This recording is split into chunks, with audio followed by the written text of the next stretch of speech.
আসসালামু আলাইকুম। আপনাদের সকলকে আল্লাহর কাছে অশেষ শুকরিয়া আদায় করছি যে আল্লাহর তাআলার অশেষ রহমতে আমাদের দেশের গণতন্ত্রের আপসী নেত্রী, জনগণের সবচাইতে আদরের নেত্রী, যিনি স্বাধীনতা, সার্বভৌমত্ব, গণতন্ত্রের প্রশ্নে আপোষহীন, তিনি তার চিকিৎসার জন্যে আগামী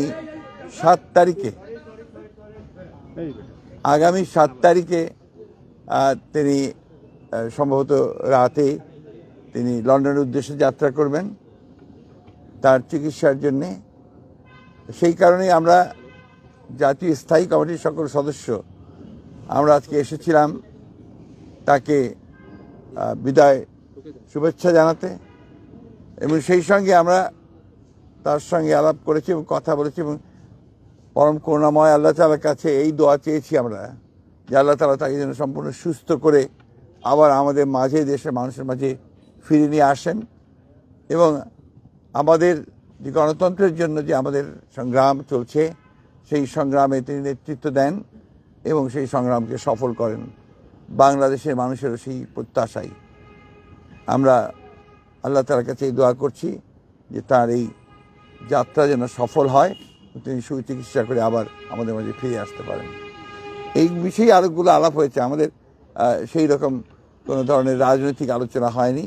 আমরা সবাই তিনি যেন সুস্থভাবে যেতে পারেন এবং ফিরে আসতে পারেন সেই কামনা করেছি। ধন্যবাদ আপনাদের।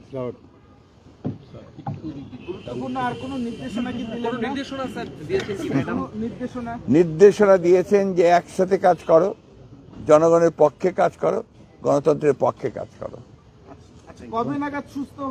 এটাকে আমি বলতে পারি? কি বলবো বলেন, চিকিৎসকরা বলে।